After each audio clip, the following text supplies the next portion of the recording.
اللہ تعالیٰ کی محبت اس درخت کی طرح ہے جس کی جڑیں زمین میں گہری اتری ہوئی ہوں اور جس کی شاخیں آسمان تک پہنچی ہوئی ہوں۔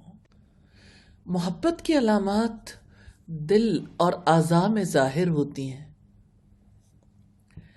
جیسے درختوں پر پھل اور آگ سے دھواں ظاہر ہوتا ہے۔ انسان محبت تو کرتا ہے لیکن مال سے، جمال سے، حسب نسب سے اور دنیا کی کتنی خواہشات انسان کے اندر جنم لیتی ہیں۔ پھر جنہوں نے پوری بصیرت کے ساتھ زندگی کا سفر طے کیا، وہ کن چیزوں سے محبت کرتے رہے؟ ان کی محبت پیدا کرنے والے سے تھی، جہانوں کے بادشاہ سے تھی۔ کہاں جہانوں کا رب اور کہاں مٹی کا بیٹا۔ جہانوں کا بادشاہ جو عظیم ہے، رحیم ہے، کریم ہے، وہ مٹی کے بنے ہوئے انسان کو موقع دیتا ہے کہ تم اتنی اونچی اڑان اڑ لو، سب سے بڑی ہستی سے محبت کر لو، اس بادشاہ حقیقی سے محبت کر لو۔ ہاں، یہ محبت تو دل کا عمل ہے۔ یہ محبت گھٹتی بھی ہے اور بڑھتی بھی ہے، اور یہ محبت دین اسلام کی بنیاد ہے۔ یہ محبت مسلمانوں پر واجب ہے۔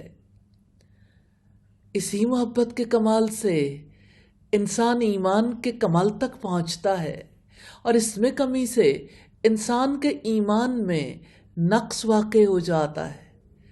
محبت دل کا عمل ہے، اور دل برتنوں کی طرح ہوتے ہیں۔ دل کا یہ برتن دیکھنے میں تو کمی بیشی کے ساتھ ایک ہی جیسا ہوتا ہے، لیکن اصلاً ان ہستیوں کے دلوں کو اللہ پاک نے کتنی وسعت دے دی تھی۔ سبحان اللہ! ان دلوں میں جہانوں کے بادشاہ کی محبت سما گئی تھی، اور وہ محبت ہر لمحے بڑھتی چلی جا رہی تھی۔ اس محبت کو میں سیدنا آدم علیہ السلام میں دیکھتی ہوں۔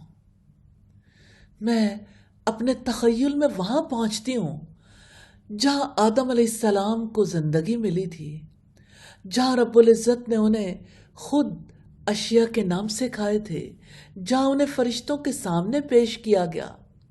اور سوچیں، ایسے موقع پر جب کہ اللہ تعالیٰ کی سب سے پاکیزہ مخلوق سجدہ کرنے والی ہو، اور آدم علیہ السلام کے دل میں اپنی ذات کی بڑائی کا ایک لمحے کے لیے بھی احساس نہیں ابھرا، حالانکہ مقام وہی تھا، جگہ بھی مختلف نہیں تھی۔ ایک طرف فرشتے سجدہ کر رہے ہیں، دوسری طرف ابلیس انکار کر رہا ہے، اور رب العزت سوال کرتے ہیں، ما منعک الا تسجد، تجھے کس نے روکا کہ تو سجدہ نہ کرے؟ تو ابلیس نے جواب دیا، انا خیر من، میں اس سے بہتر ہوں۔ آپ فرشتوں کی تعداد کے بارے میں امیجن کر سکتے ہیں؟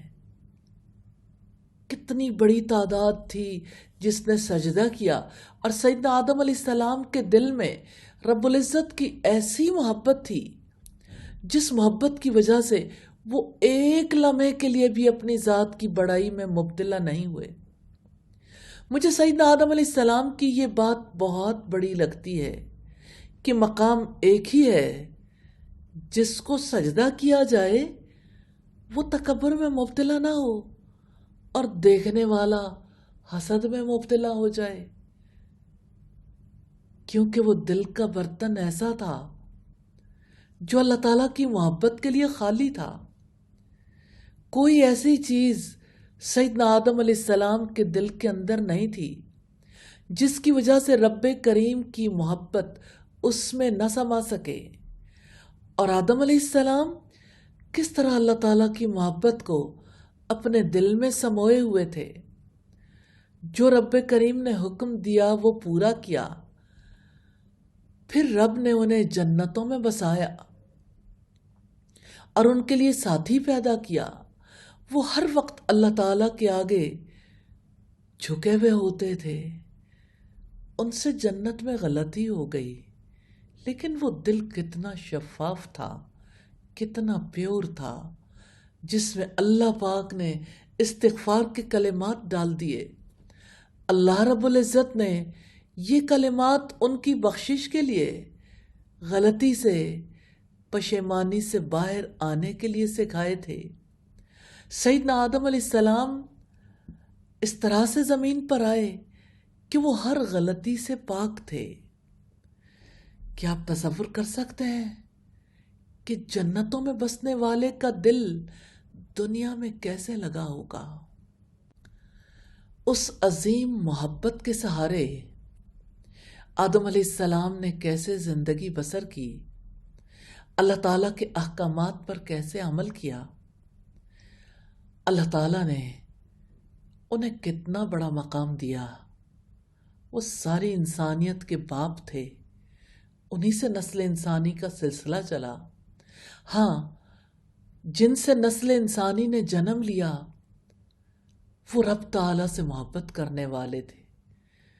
یا ارحم الراحمین، ہم سب کو بھی ایسی محبت نصیب فرما دے۔ آمین ثم آمین۔